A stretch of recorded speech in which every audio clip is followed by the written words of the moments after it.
الحمد لله نحمده ونستعينه ونستغفره ونعوذ بالله من شرور أنفسنا ومن سيئات أعمالنا من يهده الله فلا مضل له ومن يضلل فلا هادي له أشهد أن لا إله إلا الله وحده لا شريك له وأشهد أن محمدًا عبده ورسوله صلى الله عليه وسلم. أما بعد فأعوذ بالله السميع العليم من الشيطان الرجيم من همزه ونفخه ونفسه. بسم الله الرحمن الرحيم. يا أيها الذين آمنوا ادخلوا في السلم كافة ولا تتبعوا خطوات الشيطان إنه لكم عدو مبين. وقال الله تبارك وتعالى في موضع آخر والله جعل لكم من بيوتكم سكنا. اے ایمان والو، اسلام میں پورے کے پورے داخل ہو جاؤ اور شیطان کے قدموں کی پیروی نہ کرو، بے شک وہ تمہارا واضح دشمن ہے۔ دوسری جگہ پہ اللہ فرماتے ہیں اللہ ہی نے تمہارے لیے تمہارے گھروں کو باعث سکون بنایا ہے۔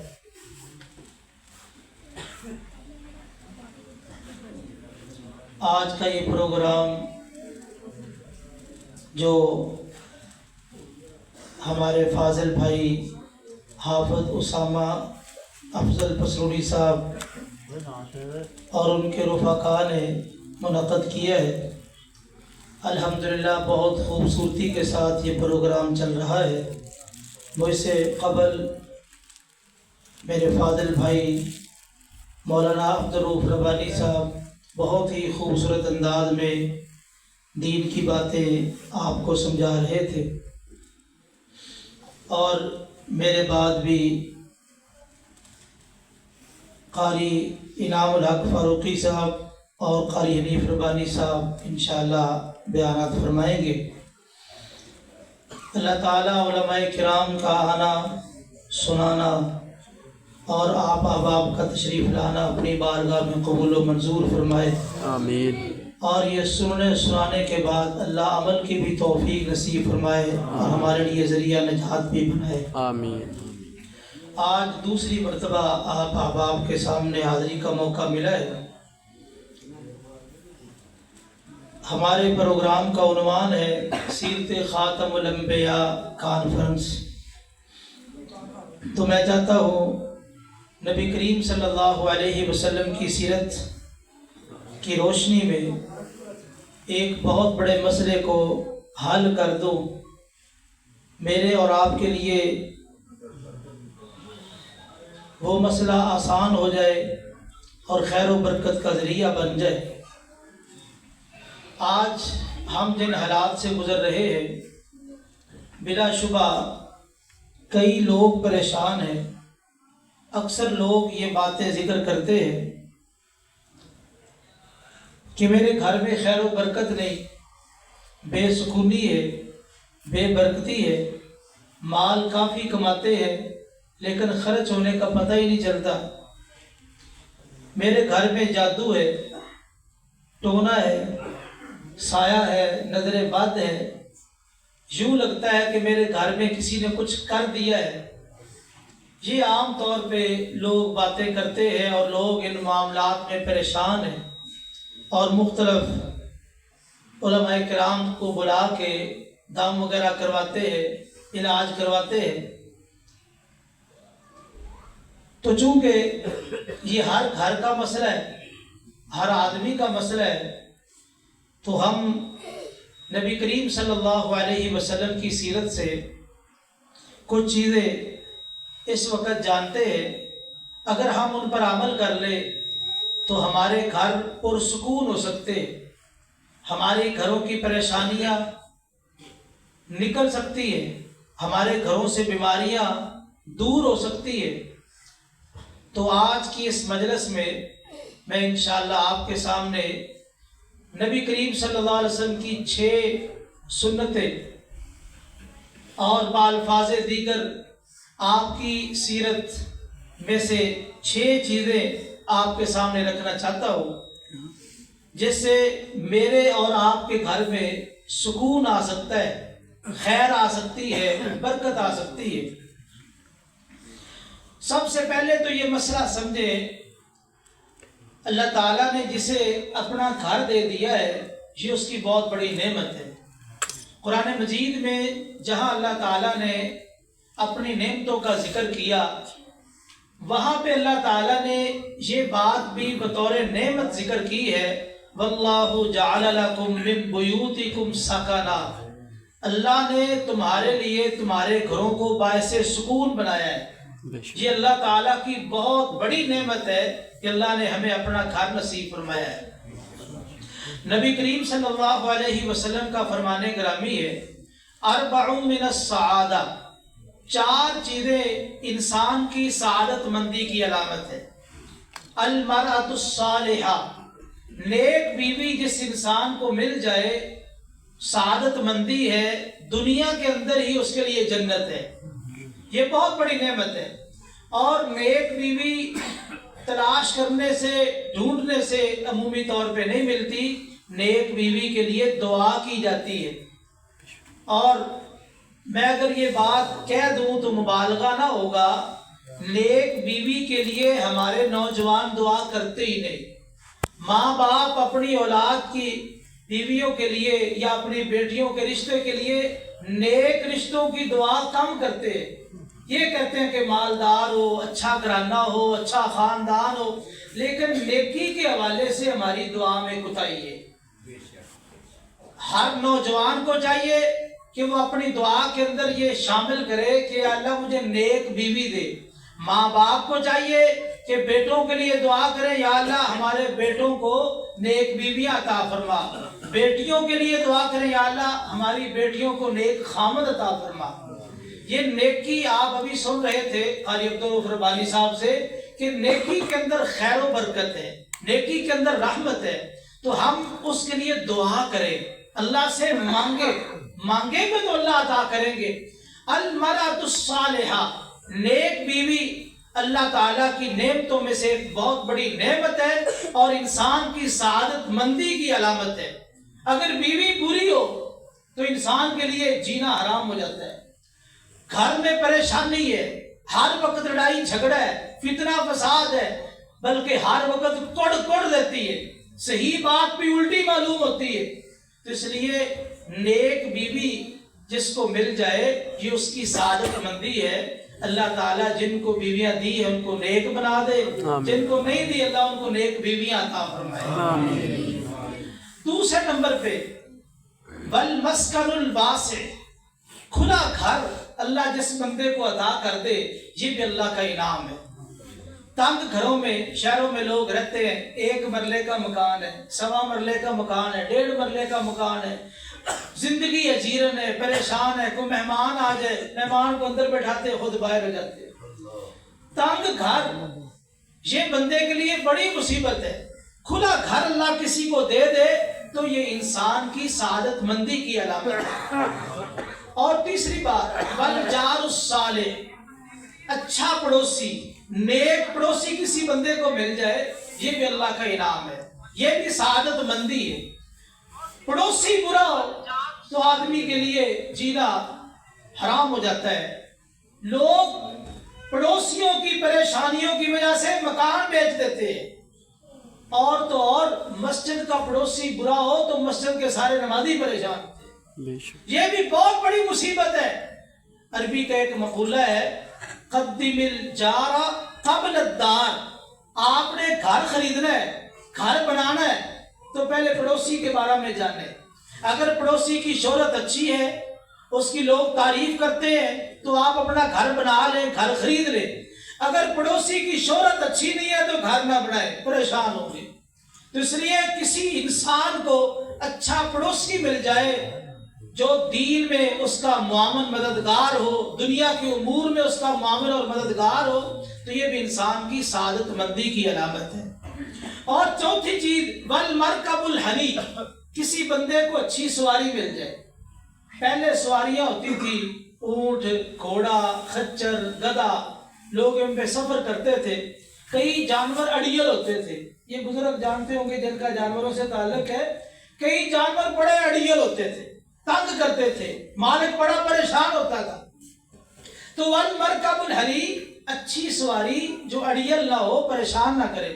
آج کل یہ مشینری کا دور ہے، سائیکل، موٹر سائیکل، گاڑیاں ہیں، تو ایسی سواری ہو جو بندے کو جگہ جگہ پریشان نہ کرے.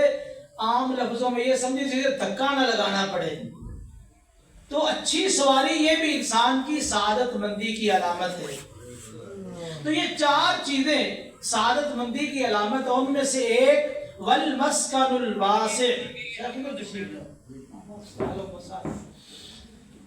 کھلا گھر، یہ اللہ تعالیٰ کا انعام ہے، اللہ تعالیٰ کی نعمت ہے، اللہ تعالیٰ جسے عطا فرما دے. اب گھر تو مل گیا، اس گھر میں سکون کیسے آئے گا؟ کوئی سکون چاہیے کہ نہیں؟ اس گھر میں خیر و برکت کیسے آئے گی؟ اللہ کی رحمت کیسے آئے گی؟ اس گھر میں اللہ کی رحمت کے فرشتے کیسے آئیں گے؟ اس گھر سے شیاطین کیسے نکلیں گے؟ تو آج کا یہ میرا موضوع ہے. انشاءاللہ 6 چیزیں آپ کے سامنے رکھوں گا، جس سے انشاءاللہ آپ کو یہ بات قرآن و حدیث سے معلوم ہوگی کہ ان 6 سنتوں پر عمل کرنے سے ہمارے گھر انشاءاللہ باعث سکون ہوں گے، خیر و برکت کا ذریعہ ہوں گے. سب سے پہلا اصول، اگر ہم اپنے گھروں کو پرسکون بڑھانا چاہتے ہیں، دیکھنا چاہتے ہیں، تو پہلا اصول یہ ہے کہ ہم اپنے گھروں میں قرآن مجید کی تلاوت کریں. اپنے گھروں میں قرآن مجید کی تلاوت کریں.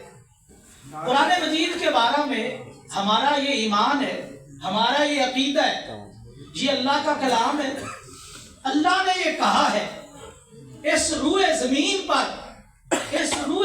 پر اللہ تعالیٰ کی بے شمار مخلوقات ہے.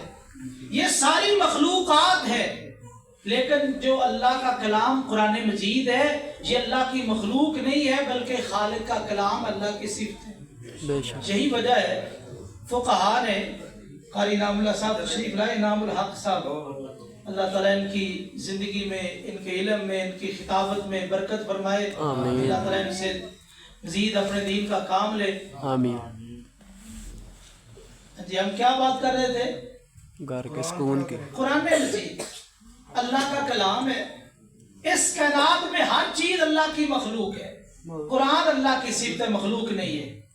یہی وجہ ہے اگر کوئی بندہ قرآن کی قسم کھا لے تو کہا نے لکھا ہے کہ اللہ کی قسم ہے، کیونکہ یہ اللہ کی صفت ہے. قرآن جیسی دنیا میں کتاب کوئی نہیں، بہترین کتاب ہے، عظیم کتاب ہے. جہاں قرآن مجید پڑھا جائے وہاں خیر و برکت ہے، وہاں رحمت ہے، وہاں سعادت ہے. میرے اور تیرے گھر میں قرآن کھلے ہوئے کتنے دن ہوئے، کتنے مہینے ہوئے؟ ایک واقعہ عرض کر دیتا ہوں سمجھنے کے لیے. ہمارے بڑے ہی عظیم خطیب ہیں مولانا عبدالرحمن راسخ صاحب حفظہ اللہ تعالی، اللہ ان کو صحت ایمان والی لمبی زندگی نصیب فرمائے. آمین. انہوں نے واقعہ سنایا بڑے وثوق کے ساتھ. کہتے ہیں کہ فیصل آباد کا یہ واقعہ ہے. رمضان کا مہینہ تھا، لوگ خطیب صاحب جو ان کے مقامی تھے ان کی دعوتیں کر رہے تھے، افطاری کا کھانا بنا رہے تھے. ایک شیخ صاحب نے کھانا بنایا. کھانا بنانے کے بعد جب انہوں نے بلایا مولانا صاحب کو، مولانا تشریف لائے تو آ کے بیٹھ گئے کمرے میں. جس وقت وہ آئے اس وقت میز کے اوپر یورپی پاؤنڈ پڑے تھے. جس طرح ہمارے یہاں روپے چلتا ہے، یورپ کے اندر یہ پاؤنڈ چلتے ہیں، وہ پڑے تھے. مولانا صاحب نے کھانا کھایا، چلے گئے، وہ غائب ہو گئے. شیخ صاحب کے ذہن میں یہ بات آئی کہ مولانا صاحب نے چوری کی ہے اور اپنے جی پہ جس طرح ہم باتیں کرتے ہیں نا، یہ چگل ہی ماری ہے، اس کو نہیں چاہیے تھا. اگر پیسوں کی ضرورت تھی ہمیں کہتے، ہم جانے نچھاور کرنے کے لیے تیار ہیں. اس طرح چوری کرنے کی کیا ضرورت ہے؟ رمضان کا مہینہ ہے، ہمیں مسائل بتاتے ہیں، ہمیں سمجھاتے ہیں، اور اپنی حالت یہ ہے. شیخ صاحب نے اس خطیب صاحب سے سلام لینا چھوڑ دیا. جمعے پہ جاتے، جمعہ پڑھ کے نکل آتے، سارا سال اچھے طریقے سے سلام لے لیا. اگلا سال آیا, ارادہ تو یہ کیا تھا کہ دوبارہ ان کی دعوت نہیں کرنی, لیکن جب لوگ دعوت کر رہے شرموں میں شرمی, پھر بلا لیا مولانا کو. جب بلایا, کھانا کھلایا, بٹھا لیا, مولانا ایک بات کرنی ہے, کریں. پچھلے سال آپ کو بلایا تھا, اس طرح یورپی بانڈ پڑے تھے میز پر, جب آپ گئے تو وہ غائب ہو گئے. آپ کو پیسوں کی ضرورت تھی تو چوری کیا کرنی تھی ہمیں بتاتے, ہم آپ پہ جانے نچھاور کرنے کے لیے تیار ہیں. آپ نے چوری کر کے, یہ حرکت کر کے کوئی اچھا کام نہیں کیا. مولانا رونے لگ گئے. شیخ صاحب کہنے لگے حضرت شرمندہ کرنا میرا مقصد نہیں ہے, آئندہ ایسی حرکت نہ کرنا, میں کسی کو ذکر نہیں کروں گا. مولانا فرمانے لگے میں اس لیے نہیں رو رہا کہ میں نے چوری کی ہے. جب میں بیٹھا تھا, پنکھا چلایا اور وہ پاؤنڈ اڑنے لگے تو میں نے اٹھا کے نا وہ قرآن مجید الماری میں پڑھا تھا, میں نے پہلے صفحے میں رکھ دیے, جب یہ قرآن کھولیں گے تو نکال لیں گے. میں اس بات پہ رو رہا ہوں کہ پورا سال گزر گیا, تم نے قرآن کھول کے نہیں دیکھا. اللہ اکبر. اللہ. قرآن اٹھایا, قرآن کھولا تو اس میں وہ پاؤنڈ. میرے بھائیوں, اس میں کئی باتیں ہمیں سمجھ آتی ہیں. ایک تو یہ بدگمانیاں اکثر ہمارے ذہنوں کی ایجاد ہے, حقیقت میں کچھ نہیں ہوتا, ایک بات. دوسری بات یہ کہ پورا سال گزر جانے پہ گھر میں قرآن ہی نہیں کھلا. میں اور آپ باقاعدگی سے اپنے گھروں میں قرآن مجید کی تلاوت کرتے, اپنے ضمیروں سے یہ سوال کریں. اگر کرتے ہیں تو الحمدللہ, نہیں کرتے تو آج سے قرآن مجید کی تلاوت شروع کریں. نبی کریم صلی اللہ علیہ وسلم کا فرمان سنیے, فرمایا لا تجعلوا بیوتکم مقابر, لوگوں اپنے گھروں کو قبرستان نہ بناؤ, اپنے گھروں کو قبرستان نہ بناؤ. کیا مانا؟ قبرستان میں مردے ہوتے ہیں, قبریں ہیں, تم اپنے گھروں کو قبرستان نہ بناؤ. کیا مانا؟ جس گھر میں قرآن مجید نہ پڑھا جائے اس گھر میں رہنے والے مردے ہیں, زندہ نہیں ہے. کون ہے؟ مردے. وہ مردہ لوگ ہیں, لاشیں پھر رہی. میری اور تیری نگاہ میں وہ آباد گھر ہے, لیکن میرے اور آپ کے پیغمبر کی نگاہ میں وہ قبرستان ہے. لا تجعلوا بیوتکم مقابر, اپنے گھروں کو قبرستان نہ بناؤ, گھروں میں قرآن مجید کی تلاوت کرو. آگے آپ نے فرمایا جس گھر میں قرآن مجید پڑھا جائے شیطان اس گھر سے نفرت کرتے. ہمارے گھروں میں جو بے برکتی ہے نا, بات بات پہ لڑائی جھگڑا فتنہ فساد, میاں بیوی کے دوران کوڑ, اس کا مین سبب پتہ کیا ہے؟ ہمارے گھروں میں شیاطین نے ڈیرے جما رکھے. شیاطین کا مقصد یہ ہے کہ خیر و برکت ختم ہو جائے اور اس گھر میں فتنہ فساد لڑائی جھگڑا رہے, ہر وقت میاں بیوی الجھتے رہے, اولاد لڑتی رہے. شیاطین ڈیرے جما لیتے ہیں. فرمایا جس گھر میں قرآن پڑھا جائے شیاطین اس گھر سے نفرت کرتے ہیں. جس گھر سے انسان کو نفرت ہو ہم اس گھر میں جاتے ہیں, کیوں جی؟ جس بندے سے نفرت ہو اس گھر میں جائیں گے. تو شیطان کو جس گھر سے نفرت ہو شیطان آئیں گے.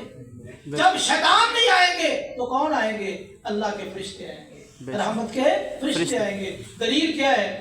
جناب ابو ہریرہ رضی اللہ تعالیٰ عنہ کا قول ہے سنن دارمی کے اندر, فرماتے ہیں جس گھر میں قرآن پڑھا جائے وہ گھر وسیع ہو جاتا ہے, کھلا کھلا معلوم ہوتا ہے, اس میں سکون آ جاتا ہے. جس گھر میں قرآن پڑھا جائے رحمت کے فرشتے حاضر ہوتے ہیں. جس گھر میں قرآن پڑھا جائے شیاطین نکل جاتے ہیں.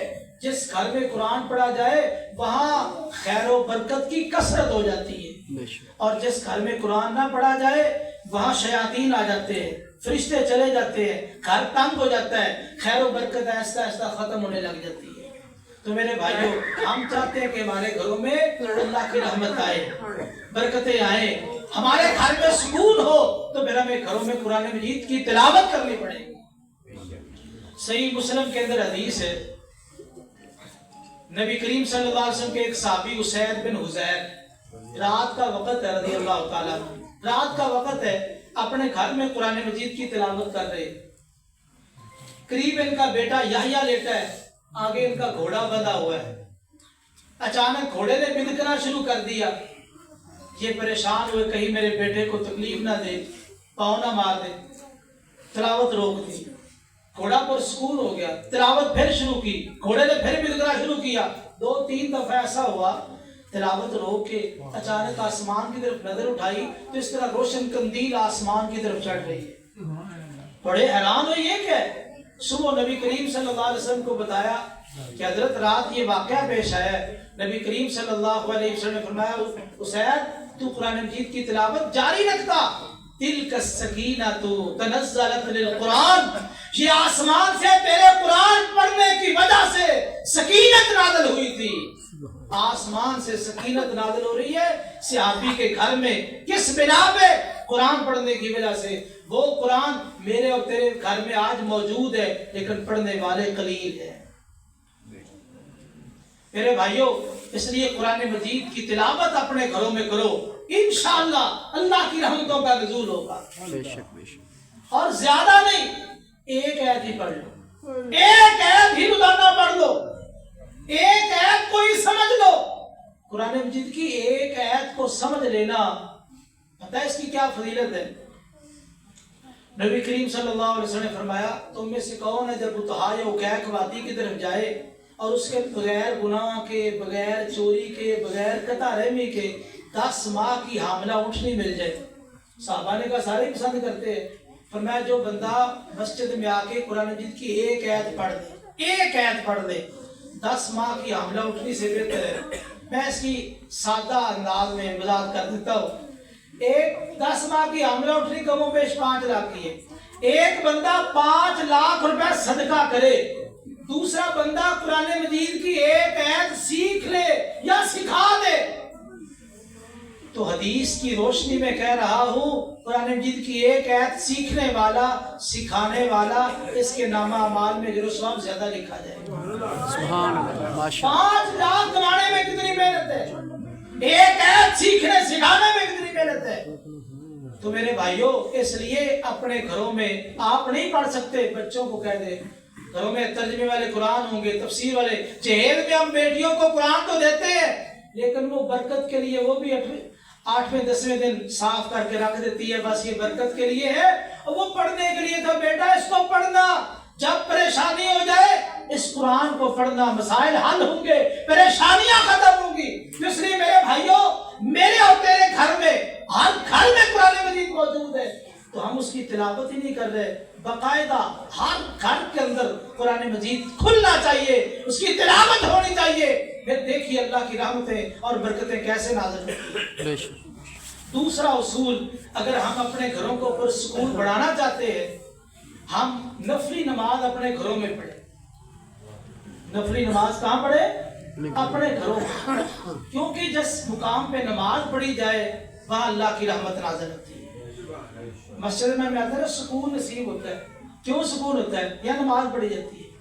اگر یہ نماز ہم گھروں میں، نفلی نماز، فرضی تو مسجد میں، نفلی نماز گھروں میں شروع کر دے تو گھروں میں سکون نہیں آئے گا، وہاں سے شیاطین نکلیں گے۔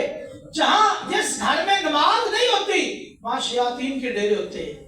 دلیل یہ حدیث پاک ہے، صحیح بخاری میں، نبی کریم صلی اللہ علیہ وسلم ایک سفر سے واپس آ رہے ہیں، واپسی پر رات کو، پچھلی رات آپ نے پڑاؤ ڈالا کچھ دیر آرام کرنے کے لیے، فرمایا ہمارا پہرا کون دے گا؟ جناب بلال نے کہا جی میں دوں گا۔